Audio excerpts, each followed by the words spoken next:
Coming up tonight on Primetime Local News, Fight Farm hosted an event for the Lloyd Public School Division. Plus, a grant was given to local nonprofits at the last City Council meeting. And we speak with a City Council candidate running in the upcoming municipal election.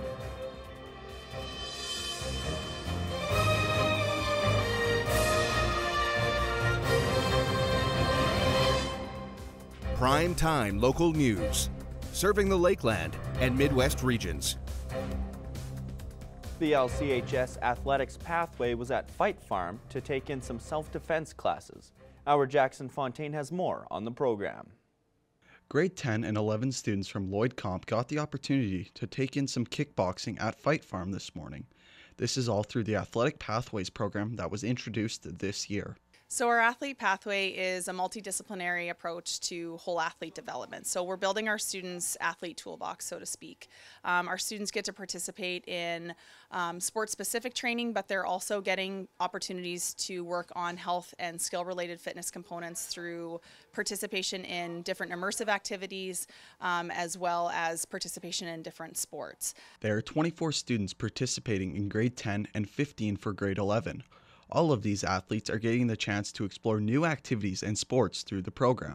We have various immersive activities. Here coming up in November, we get to do our first out-of-town excursion. So we're going to be heading to Edmonton, where our students are going to be able to try surfing for the first time, as well as rock climbing. So it gives them an opportunity to, as I said before, build their athleticism through participation in various different types of activities. The program gets athletes excited about getting out and doing different activities instead of sitting in a desk all day. And it's like something I look forward to. Like I go to school looking forward to like either just like doing our in-class like gym game or like lifting weights in the gym, or what we do like now we're going to Fight Farm and we do other stuff like that. More activities will take place over the course of the school year. Jackson Fontaine, Primetime, Local News. A grant was recently given out in the Lloyd Council chambers supporting nonprofits in the community. The Family and Community Support Services grant is an 80-20 partnership with the Government of Alberta, with $385,000 being allocated to multiple nonprofit organizations. So they provide us with X number of dollars based on the per capita that they allocate from that fund. And we as a city then would match up to 20% of those dollars through staffing and programming that we provide from that perspective. Some of the non-profits receiving money include Big Brothers Big Sisters for $45,000, the Libby Young Center for $32,000, and Residents in Recovery for $30,000. Each and every year we've struck a committee, or a committee has been struck for a number of years, and members have stayed on and turned, as they say, and rotated that in and out of the committee to give us guidance as to where they feel the best use of that money is within the city. The grant agreement with Alberta is active until December 31st, 2025. One of the council candidates running in the upcoming Lloydminster municipal election is Michelle Charles Gustafson, a Lloyd resident since 1987 and a business owner since 2000. Charles Gustafson was motivated to run in the election after opening up her tax bill and having several questions. Her goal, if elected to City Council, is to bring all parts of Lloydminster together by working as a team with the other councillors. In a city like ours that is growing, we have growing pains. There are hot topic issues, all of us know them, and none of those problems get solved if we don't come to the table together. City Council is actually a team, and so you need to pick your players, and you want to pick people who are able to work together. Charles Gustafson has been an active business owner in Lloydminster for 24 years and believes in the network of businesses throughout the community. 2000, I've had a business here in Lloydminster. I branched out to an online business around 2013, but I've always stayed, and one of the things that I think is amazing about Lloydminster is its business community. The Lloydminster Municipal General Election will be held on November 13th. I'm joined now here with Abby St. John, who's going to give us our first look at the weather. Yes, we are still cool temperatures. Besides Saturday and Sunday, we will be looking at single-digit highs for the next week, the rest of this week. And today it was quite windy out. A little bit of sun, mix of sun and cloud throughout the day, but it is quite windy out. 39 km/h winds. It is currently 8 degrees. However, with that wind chill, it feels closer to 3.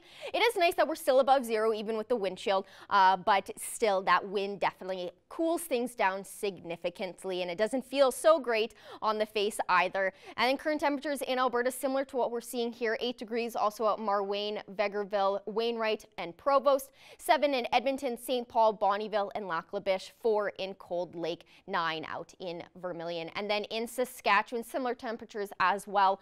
7 degrees in Isle La Crosse, Pierceland, Green Lake, and Meadow Lake. 8 degrees in St. Walburg, Maidstone, and Macklin.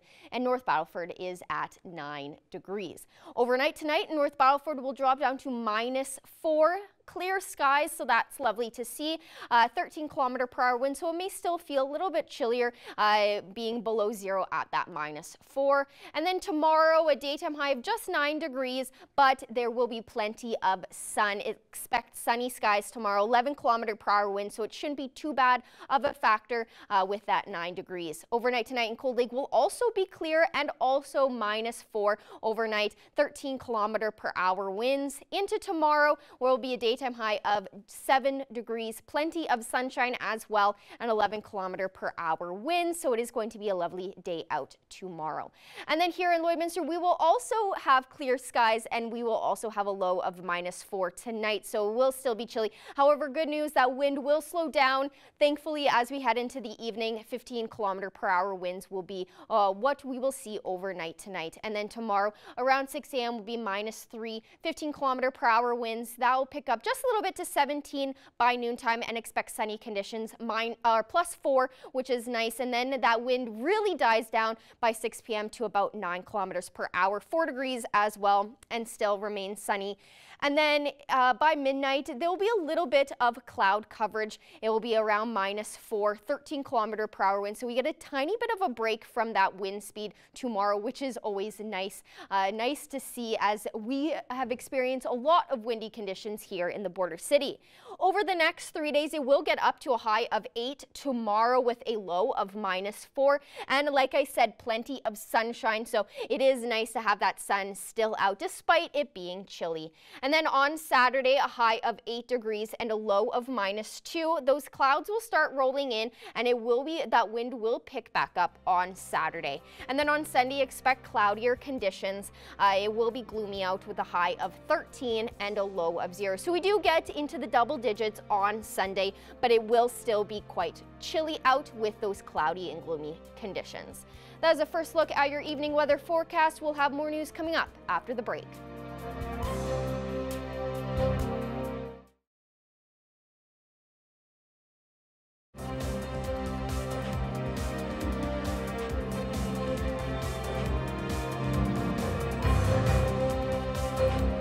Border Paws Animal Shelter is holding their first ever haunted shelter event as a way to raise money while also celebrating Halloween. Abby St. John has more. Halloween is right around the corner, and a number of events are taking place in the border city, including the first ever haunted shelter at Border Paws Animal Shelter. And I'm joined by Jessica Lepton to talk more about the event. So thank you so much for joining me. Thank you for having me. I'm pretty excited. Of course, and I'm also very excited for this event. We've talked about this a number of times on Pet Project over the last few weeks, and it's finally taking place this weekend. So tell me a little bit about what people can expect from this event. So lots of spooky fun. We do have 2 options available for the walkthrough. So if you have sensory issues, I know I have a son on the spectrum. He doesn't like things jumping out at him, and so we do have a time set aside 1 to 3 on Saturday, Sunday, Monday, and Tuesday, where it's family friendly. People can come in with their smaller kids, or if any of the other groups who require some sensory time from 1 to 3. They just come in, walk through the house, the decorations that we've put up with the lights on. Nobody's going to be jumping out. So it's a little more family friendly. And then for the 7 to 9 show, I do have a liability waiver. Just covers everything just in case you get too spooked, right? But it's gearing up to be a pretty fantastic event. We have a popcorn machine and a cotton candy machine that just got delivered today. So we're going to have treats, and I do have peanut-free options, snacks for kids. So trying to make it inclusive for everybody.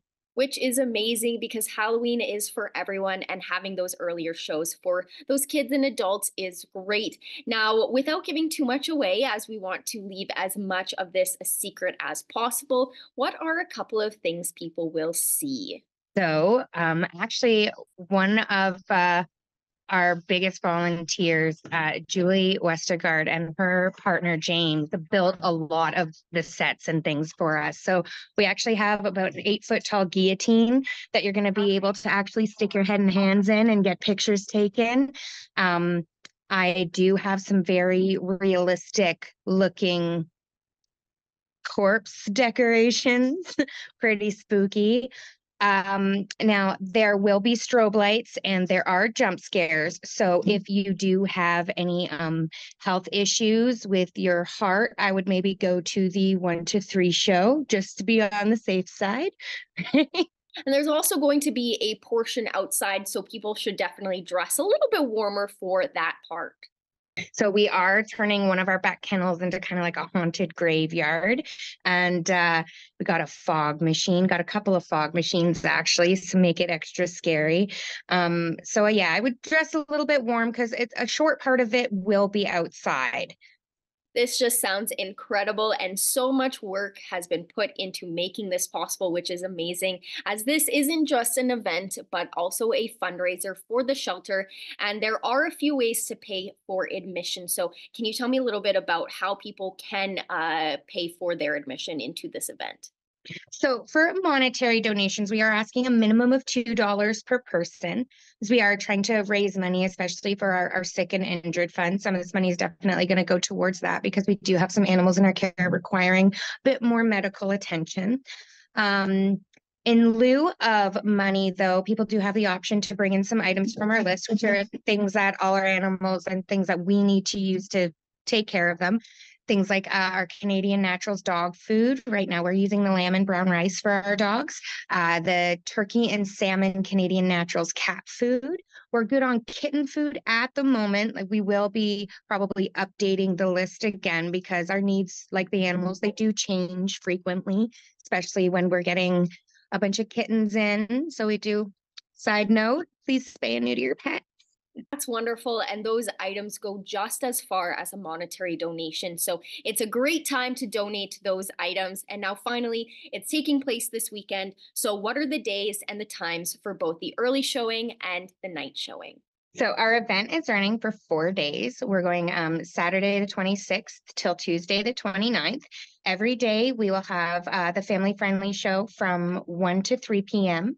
And then for the spookier one from 7 to 9 p.m. And for anybody else wondering what else is on our list, we do have a list posted in the shelter of things we need, but we also on our Facebook page and our website, we do have another list of other items that would be acceptable in lieu of a monetary donation. Great. Well, this event is going to be amazing, and I have no doubt that it's going to be a huge success, and hopefully it becomes an annual thing. So thank you so much for joining me today. Thank you so much. The Lloydminster Bobcats have a very exciting finish to October with some special events and games. Our Thomas Wildman learned more with the GM of the Bobcats. Today I'm joined by Nigel Dubé, the General Manager of the Lloydminster Bobcats, and he is here today to tell us a little bit about some of the exciting events the Bobcats are hosting here to finish out October. And so thank you so much for joining me today, Nigel. Yeah, thanks for having me on. And so we'll start with this weekend. You guys have announced that you're having a free skate with the Bobcats as well as a pancake breakfast on this Saturday. And so tell me a little bit about that event. Yeah, it's a great partnership with the Service Credit Union and an opportunity for youth and families to come out on Saturday. Our schedule this year allows us to have a few more Saturdays to be more involved. So it'll be a free skate from 11:30 to 12:30 at the Civic Center, and then from 10 to 11:30 there'll be pancake breakfast special on at the concession. An opportunity for people to get autographs from the Bobcats and also just have conversation with them, communicate with them, and get to know them too, as well as the players. And coming up next week, you guys have the specialty jersey game as well as the specialty jersey auction. Tell us a little bit about the special jerseys and what the money is going towards. The specialty jerseys, it was a contest that was ran in partnership with Richardson Jewelry in the spring for local students in town here to have the chance to design a jersey. And we went through that process. It was very neat to see over 200 entries for it. And Berlin was the winner of that. So those jerseys were designed, made up, and now we have them. And then the next step in that is we're going to wear those jerseys on October 30th. We're going to auction them off. The auction will close November 15th, with all proceeds going to Peyton Walker and the Walker family on her courageous battle with cancer. And Peyton, played her elite hockey here in Lloydminster, and she's on the Steelers team right now. And we want to support her and the family on the process and their journey through it too, and just show our support in general. So that October 30th game will be a Team Peyton night, and we'll wear those jerseys. We'll have some fun things going on in the game too, and just support that family and Peyton however we can. And finally, you also have coming up the Princesses and Superheroes Dance. Tell us a little bit about that event. It should be. Last year was a great event, and this year adding both the princesses and the superheroes makes it more inclusive to everyone, and having both, I think a wide stream of characters there to say and to enjoy. It was just such a wonderful day last year, and the performances that they put on, and the singing, and the dancing, and everything that goes with it. And one of those where your ticket gets you in the door, but it also gets you everything that's there, and you don't have to worry about spending another dollar once you're inside. Every little princess and every little superhero that comes in gets introduced, and we want to make it all about the kids that day, and allow them to enjoy the day around it. So there's lots going on. You get sandwiches, cookies, juices, popcorn, candy, everything is there. A photo booth, everything to go with the day is included in that ticket. So really looking forward to that from 1 to 4 p.m. on November 30th, and should just be a great event. Thank you so much for all the information today, Nigel, and we look forward to all of these events coming up here to finish out October. Now let's take a look at your pets of the day.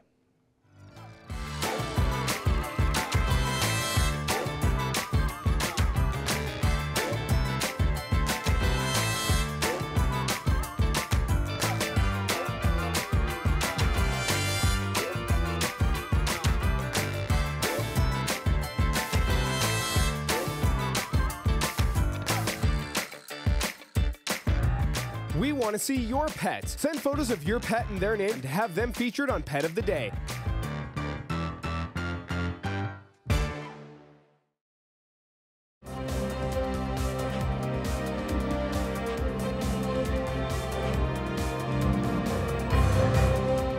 A local hot sauce company is gearing up for a busy few months. Stacy Comer found out more about what is planned, including an expansion into retail outlets.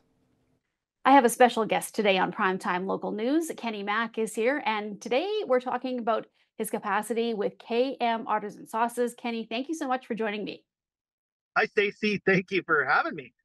Well, I know often people will see you out singing here or there, and you've been come to be known for that. But also on the side, you have this hot sauce business, which incredible flavors. And I want to talk about the two popular flavors, Kenny, that you are getting to bring back here because of customer demand. So tell me about those two. Yeah, so they're previously discontinued flavors. The Hawk Der Depper, which tastes an awful lot like a popular soda pop out there. I don't know what a Proctor is, but I can still just have to. Actually, I got the name from a book that I had read quite a while ago, and it was called Letters from a Nut. And this guy wrote a letter to Pepsi Company, and asked if he could release a soda pop called Procter Depper. So anyway, so it's kind of a joke, and hopefully one day I won't get in trouble for using it. But anyway, Procter Depper and Real Deadly Root Beer are coming back. We didn't think that it was a really popular flavor, and maybe that's because we had just so much stock. But since we discontinued, people are asking for it, and if people are asking for it, you got to bring it back. So.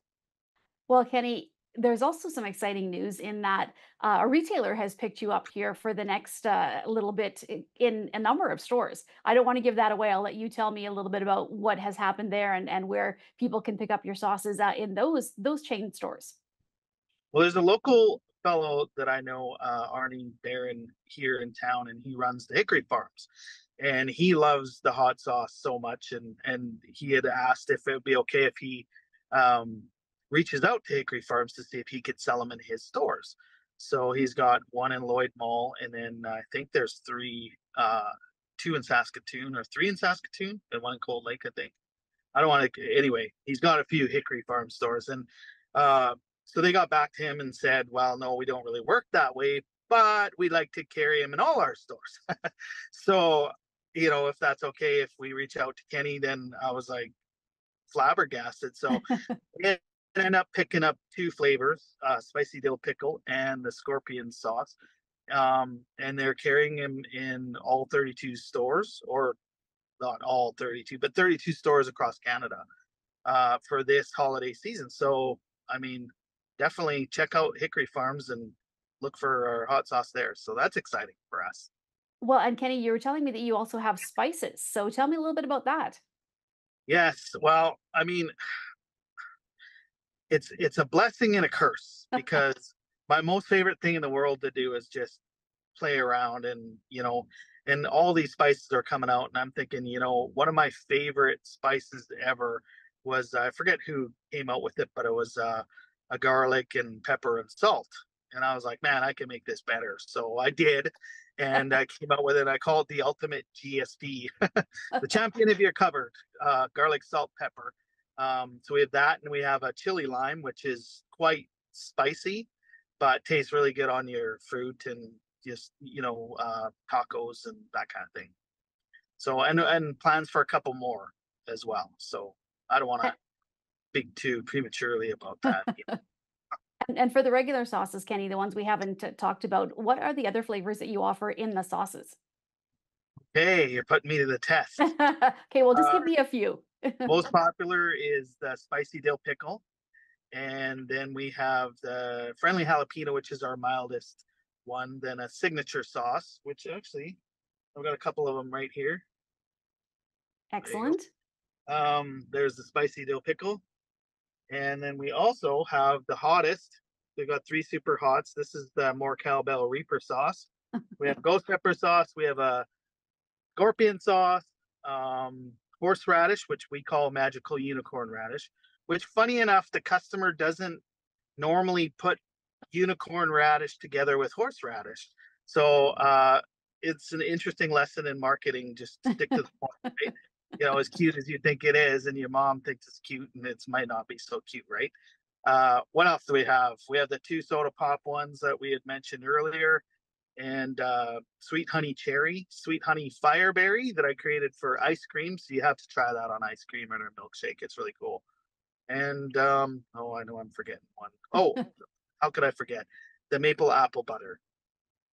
Well, Kenny, these all sound delicious, and you have clearly been very busy. If people are looking to buy the sauces, I know that there's some in local retailers, but also just to get information and just have a look, they can also order through your website. So give me the website so people can go check that out. Yes, it's www.kmartisan.ca, and you can order right on there, and I'll meet you, or I can drop it off at your house when you're not home, or whatever it is that you like. But if you're from out of town, we'll ship to you or whatever. And there are a couple local places, and if you're interested, then you can find me on Facebook, or drop me a line through the website, and then I can tell you that. I don't want to mention too many just in case I forget one, but I'll mention 2: Cliff Rose for clothes and Culligan Water and Lloydminster are 2 of the ones that you can definitely find our hot sauces.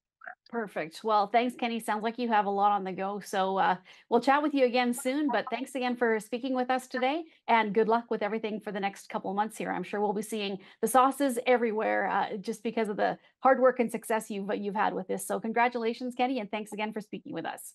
Thanks, Stacey. I much appreciated. Thanks for taking your time out to talk to me. Coming up after the break, Abby St. John will give us another look at your weather.